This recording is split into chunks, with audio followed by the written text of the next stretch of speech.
Nacho, Sí. ¿qué es lo que has hecho para estar aquí en Tengo un Plan? Pues soy la primera y única persona que ha conseguido dar la vuelta al mundo caminando y unir nadando los 5 continentes. Hoy ya es el cuarto día que caminaré bajo la lluvia y bueno, me he vuelto a poner la ropa húmeda de ayer. Yo he dado 44 millones de pasos. O sea, hice 33.000 kilómetros caminando, recorrí 4 continentes y 31 países. Más de 800 noches las pasé al aire libre. 800 noches son 2 años y medio durmiendo a la intemperie. La tirada más larga que he hecho han sido 400 kilómetros caminando sin nada. Sin parar a comer. Efectivamente. Es un gran aprendizaje porque cuando vives a ese límite de la supervivencia, todo lo demás lo valoras mucho más. Llevaba 3 semanas racionando mi comida, durmiendo en una tienda, alejado de una ducha, pegándome unas palizas de espanto con serpientes venenosas, dingos aullando alrededor de mi tienda. Esa noche no pegué ojo. ¿Cuál dirías que ha sido el momento más duro del viaje? Cruzar fue muy duro. ¿Por qué? Porque es jungla, hay tigres, hay rinocerontes, hay elefantes, hay unas arañas del tamaño de la mano, mosquitos que te pueden contagiar el dengue. Entonces, cuestiones tan básicas como comer y dónde dormir son las mayores preocupaciones del día. ¿Podrías contarnos cómo fue lo del rinoceronte? Porque me ha llamado bastante la atención. Sí. Un ataque de rinoceronte. Sí, hay mucha niebla por toda esta humedad y vegetación y empiezo a oír gritos de gente local avisando de que hay un rinoceronte. Salen todos corriendo y yo me quedé allí quieto en la niebla. Y a los pocos segundos... Nacho, Sí, cuéntanos, dime, Sergio. ¿qué es lo que has hecho para estar aquí en Tengo un Plan? Pues soy la primera y única persona que ha conseguido dar la vuelta al mundo caminando y unir nadando los 5 continentes. Unir nadando y... Madre mía, vamos a empezar por la parte de caminar. Sí. ¿Cómo te viene eso a la cabeza? Me imagino que habrías escuchado el típico consejo de 10.000 pasos al día Sí. y dijiste, voy a hacerlo realidad, ¿no? Sí, yo he dado 44 millones de pasos. ¿En la aplicación de salud del iPhone? Sí, ya se rompe. Claro, recorrí 33.000 kilómetros. O sea, hice 33.000 kilómetros caminando. A lo largo de 3 años recorrí 4 continentes y 31 países. Wow. ¿Y cómo surgió la idea? Pues la idea surgió caminando. Me gusta mucho caminar, creo que a vosotros os gusta el deporte también, la naturaleza. Y yo había hecho muchas rutas a pie. O sea, había recorrido los Pirineos, había estado por encima del Círculo Polar Ártico, había estado en el desierto del Sáhara, pero siempre volvía a casa. O sea, Claro. ¿sabes? Le dedicas el tiempo que tienes libre como a tus sueños, pero luego vuelves a tu vida convencional, las obligaciones. Y lo que pasó es que mi mente hizo clic. O sea, dijo, ¿por qué? O sea, ¿por qué tengo que seguir el camino marcado y no puedo coger el camino donde me llevan mis sueños? Entonces estuve con esa duda, con esa reflexión, prácticamente 2 años, hasta que un día dije, voy a por ello.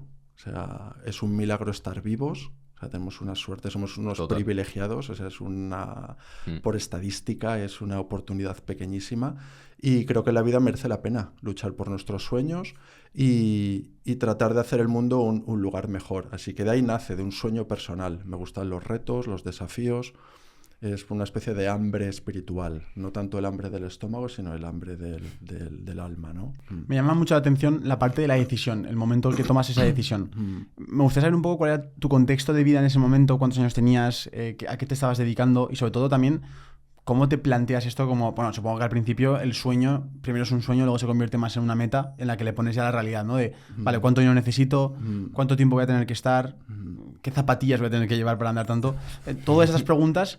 Primero me interesa la primera, ¿no? Que es la del sueño. O sea, has contado cómo surge, pero ¿qué contexto era en ese momento y en qué situación estabas? Yo tenía 30 años y estaba haciendo la Transpirenaica. Es una ruta que recorres los Pirineos desde el Cabo de Creus, en Gerona, en el Mediterráneo, hasta Irún, en el Cantábrico, País Vasco.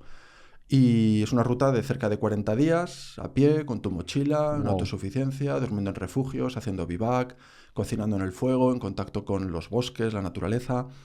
Y joder, yo me sentía tan bien, o sea, tan pletórico, fuerte, conectado, feliz, que dije, ostras, y si me voy un día hacia él, dije, pues la vuelta al mundo caminando, ¿por qué no? O sea, poco a poco hay una aclimatación paulatina como en cualquier proyecto. Primero sales un día a caminar, vuelves a tu casa, en otra ocasión sales 2 días, duermes al aire libre, luego ya sales una semana, posteriormente un mes y quieres más. Y dices, ¿y por qué no soñar a lo grande? ¿Por qué no la vuelta al mundo caminando? Y mi contexto, yo he estudiado publicidad y relaciones públicas, estudié un grado en medio ambiente y trabajaba en un centro de recuperación de especies salvajes.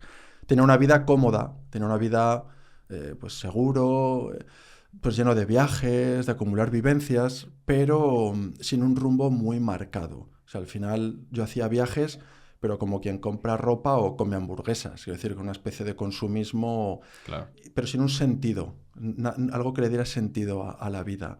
Y bueno, pues era una etapa de cambio, de búsqueda, de transformación, de decidir quién soy, de descubrir quién soy, qué quiero, a qué he venido al mundo. Y no sé si os ha pasado a vosotros, pero a veces en la vida haces cosas que parecen inconexas, que no tienen mucho sentido, dónde has nacido, qué has estudiado, tus amistades, tu trabajo, tus sueños, pero un día haces algo que es esa línea que une todos los puntos y sale un cuadro dándole sentido a la vida. Pues para mí dar la vuelta al mundo caminando era esa línea que unía. Yo soy hijo de marino, he vivido en más de 20 lugares diferentes. Claro. Y eso pues te va forjando un carácter y una forma de ser. Pues estar acostumbrado a vivir con poco, a cambiarme cada poco de residencia, a tener curiosidad por descubrir sitios nuevos. Y eso que es la educación, digamos, extraoficial o no reglada, es la educación de la vida, pues va también creando, formando parte, ¿no?, de una persona. Y me gusta escribir, me gusta la fotografía, en fin, al final todas esas cosas hicieron que dar la vuelta al mundo a pie fuera un reto que estaba esperándome, que estaba hecho para mí. ¿Cuántos días exactamente tardaste en dar la vuelta al mundo? 3 años. 3 años, vale. 1095 días. De esos 1095 días, ¿hay alguno en el que dijeras, abandono, me vuelvo a casa, no sé qué hago aquí, me quiero ir ya? Sí, sí. He vivido... A ver, la aventura está muy bien. A todos nos gustan los desafíos, cruzar desiertos, subir montañas, pero he vivido momentos de vida o muerte. O sea, me han asaltado con machetes, en países de Centroamérica, estuve frente a un rinoceronte salvaje en las junglas de Nepal, a punto de acabar en prisión acusado de espionaje por culpa de unas fotografías que hice en la frontera entre Armenia e Irán. Contraje la fiebre chikungunya en Chiapas, en México. Entonces... Literalmente te ha pasado una en cada franja horaria, ¿eh? Sí, Parecía que iba como esperándote el siguiente capítulo del reto. Sí. Afortunadamente no han sido más, pero es muy difícil dar una vuelta al mundo caminando. Es un proyecto de tal envergadura que es muy probable que te pase, que vivas momentos tan extremos. Entonces, en esos momentos dices, ¿qué hago aquí? O sea, al fin y al cabo esto es una elección. Yo estoy emprendiendo este proyecto porque lo he elegido, no la vida me ha puesto en esas circunstancias, ¿no? Y dices, ¿qué hago aquí? Si estaría mucho más tranquilo, seguro, en mi zona de confort, en mi sofá, mi mantita, palomitas, peli. Pero bueno, yo creo que quien algo quiere, algo le cuesta y después de un día malo viene uno bueno. O sea, ¿sabes? Quiero decir... A veces estás solo, pues mañana estarás con buena gente. Hoy tienes hambre, mañana comerás. Hoy tienes frío, pues mañana estarás abrigado. Al final es que estar fuera de la zona de confort se convierte en tu día a día. A veces estás montando la tienda de campaña, sopla una tormenta, se parten las varillas y pasas la noche metido en una tienda de campaña, mojado, solo, sin comida, lejos de tu gente y te planteas, ¿qué hago aquí? Estás en desierto, se te acaba la comida... Y tienes que aprender a racionarla, a vivir con poco. Vas rompiendo muchos tabúes de la educación occidental, de que puedes vivir con poco, de que no hace falta tanto nivel de confort y de comodidades. Y en esos 3 años que estuviste andando, sí. En este viaje, ¿cómo era tu forma de subsistir? Es decir, ¿cuál era tu fuente de ingresos en ese momento? ¿O tiraste de ahorros completamente? Efectivamente. Yo empecé, no era un aventurero conocido, y era una expedición con un alto índice de fracaso. O sea, nadie había dado la vuelta al mundo caminando, yo no era conocido, ninguna marca quería asociar su imagen a un proyecto que pensaban que iba a fracasar. Las marcas son cautas, ¿no?, a la hora de financiar proyectos. Pero hay un proverbio que dice que cuando quieres algo encuentras un medio, cuando no queremos hacer nada encontramos una excusa. Qué bueno. Somos expertos en poner excusas. Entonces, ¿qué ocurre? que depositamos es muy importante. Yo en mis expediciones tengo patrocinadores, es muy importante el apoyo económico, pero todo lo que no tienes de recursos económicos los tienes que tener de otro tipo de recursos, que son de ingenio, de creatividad, de don de gentes, de resiliencia. Entonces, a veces depositamos demasiadas esperanzas en los recursos materiales y nos olvidamos de que en nuestro ADN, en nuestra naturaleza, llevamos ya esos recursos de supervivencia, de resistencia, de exploración, y ha sido algo que he podido comprobar. Partí con unos ahorros muy, muy, muy escasos, de poco más de 3.000 euros, pero la firme convicción de que según fuera atravesando países y demostrando que iba en serio, iría consiguiendo el apoyo necesario. O sea, los patrocinadores los conseguiste por el camino. Los patrocinadores los conseguí para la siguiente expedición. Durante la Vuelta al Mundo caminando no tuve patrocinadores. Entonces, ¿cuándo se te acabaron los 3.000 euros? Recibí donaciones, puse en la web una pestaña de donaciones. Pero tú ibas compartiendo tu Sí, viaje por algún lado. Claro, yo esto lo hice por un propósito, Vale. un propósito que era motivar e inspirar como una persona de carne y hueso, con pocos recursos, si se propone algo y trabaja duro por ello, lo puede conseguir paso a paso. Y luego tenía una causa medioambiental, que es documentar el estado en el que están los ecosistemas del planeta. Entonces empecé a recibir donaciones de empresas, fundaciones, particulares. Hice una campaña de crowdfunding también. Y bueno, que caminar es gratis, o sea, iba rozando la supervivencia. De 1.095 días que os comentaba, más de 800 noches las pasé al aire libre. 800 noches son 2 años y medio durmiendo a la intemperie. ¿Qué me dices? 800 noches, ¿Qué material tenías para dormir? pues una tienda de campaña tipo iglú para 2 personas, y esa era mi casa. Para 2 personas, que solo había una. Que solo había una, pero como pasas tantas noches en una tienda, requiere que sea un poquito espaciosa y cierta comodidad. Ya. Madre mía, tío. Al final comes, estiras, luego estás al aire libre, entonces se hace de noche, el sol se esconde, tú pones tu tienda de campaña y te metes en la tienda.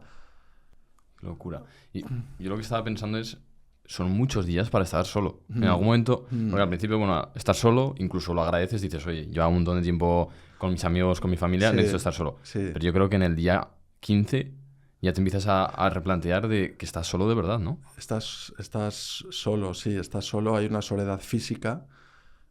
Estás en desiertos, he cruzado Australia caminando, son 3 meses metido en un desierto. O he cruzado el desierto de Atacama, es el desierto más árido del mundo, en Chile, 2 meses metido en un desierto. Entonces, hay una soledad física obvia. Pero ¿qué pasa? Que no estás solo porque estás contigo. O sea, estás alineado, estás en tu camino. Hay otro tipo de soledad que es espiritual y la puedes sentir incluso estando rodeado de mucha gente. Y es no encontrar a nadie compartiendo tus valores, tu sentido de la vida, tu visión. Entonces, en ocasiones, claro, somos seres sociales, necesitamos el cobijo, la validación del grupo, ¿no? A costa de pagar un precio que es nuestra propia esencia, nuestra autenticidad. Claro. Pero ocurre que cuando eres fiel a ti mismo y te escuchas y coges tu camino, es cuando empiezan a aparecer las personas correctas. Wow. Entonces, esa soledad es importante aprender a gestionarla y en ocasiones convives con ella como un elemento más del equipaje. 2 meses cruzando el desierto. El de Atacama. Pero ¿cómo es ese o sea, ¿cómo se hace eso posible? O sea, porque claro, no hay, o sea, tú tienes que beber agua, tienes que comer, no vas a llevar la comida de 2 meses en una mochila, ¿no? Claro. Caminé con un carrito. Anda. Claro, caminé en la fase de preparativos, la de planificación, que fueron 9 meses. Curiosamente, lo que se tarda en alumbrar una vida, en los que trazo un itinerario y un calendario provisionales, en los que me pongo todas las vacunas, contacto embajadas, hago entrevistas en medios de comunicación, decido qué equipaje, qué material llevar. Y estudiando el itinerario ves que hay zonas muy áridas, como puede ser Australia o Irán o Chile, y donde tienes que llevar mucho peso de agua y de comida. Entonces, en una mochila, por experiencia, más de 20-25 kilos ya es mucho peso, claro. Y más aún para un proyecto de tantos años. De ahí es cuando aparece la figura del carrito. Decido caminar con un carrito y en ese carro llevo material de supervivencia. Llevo la tienda de campaña, saco de dormir, una esterilla, algo de ropa, no mucho, que tienes que estar constantemente lavando a mano, un botiquín de primeros auxilios con antídoto para mordedura de serpientes venenosas, tecnología, porque voy haciendo público el viaje, un ordenador portátil, cámara de fotos y un móvil, y 4 cosas más. O sea, una linterna, un cuchillo, una cuerda... Entonces en ese carro llevabas toda la comida de 2 y meses. mis diarios, efectivamente. Entonces en ese carro me voy poniendo puntos de avituallamiento en el desierto. Por ejemplo, la tirada más larga que he hecho han sido 400 kilómetros caminando sin nada. Sin parar a comer. No, efectivamente. Caminas 50 kilómetros al día, tardas 8 días. ¿No? Entonces sí que tuviste que parar a... Efectivamente, en ese punto de avituallamiento es donde me vuelvo a avituallar de agua y de comida. Pero no a los 8 días. Me refiero, o sea, te pegaste 8 días sin... 8 días racionando la comida en autosuficiencia. Hostia, más que un coche. Hay coches que no tienen tanta autonomía, ¿eh? No. De verdad, de verdad. 8 días, claro, racionando en ocasiones, imagínate, tienes muy pocos víveres. Tienes que elegir si los tomas para cenar y no irte a la cama con el estómago vacío, o los tomas o te los guardas para desayunar y empezar el día con energía. Entonces, te encuentras en tesituras, en situaciones de ese tipo. El agua, pues el agua la racionas para ir bebiendo, para ir hidratándote, pero no para desperdiciarla. Entonces, eso es un gran aprendizaje, porque cuando vives a ese límite de la supervivencia, todo lo demás lo valoras mucho más. Ahora todo es un regalo. A mí me pica bastante la curiosidad a nivel mental, cruzarse un desierto. A mí me ha pasado esto en alguna caminata en mitad de un bosque que aún tienes estímulos de hojas nuevas, árboles nuevos, pero te quedas como en bucle, el cerebro se queda ahí como mirando en bucle. ¿Cómo es en un desierto? En un desierto es todo el rato igual, lo mismo, ¿no? Claro. Desiertos, por ejemplo, en Australia es muy plano. Es un país tremendamente plano y tú avanzas y no tienes sensación de progreso. Claro. O sea, no tienes referencias. Entonces, confías en que los pasos que estás dando pues te estén acercando a tu objetivo. Australia en concreto son 4.000 kilómetros de Darwin a Sydney. Es las dimensiones de Europa. Si tú superpones el mapa de Australia encima de Europa, es como ir desde Madrid hasta Estambul. Pero tienes una dificultad que es el visado. Tienes solo 3 meses. Cuando viajas a pie, entonces ahí te obliga a caminar 50 kilómetros todos los días. Hostia, Y tío, llevaba 3 semanas racionando mi comida, durmiendo en una tienda, alejado de una ducha, pegándome unas palizas de espanto con serpientes venenosas, dingos aullando alrededor de mi tienda. ¿Sí o no? Sí. Y apenas le había hecho una marca insignificante a Australia. O sea, solo cruzar Australia a pie es una película. Estamos hablando de uno de los países con menor densidad de población, aborígenes. Entonces, es inevitable. Hablas solo. Cantas, das discursos, pones en orden el mundo, escribes, haces fotografías, te aburres, pasa de todo. Hablas solo, ¿eh?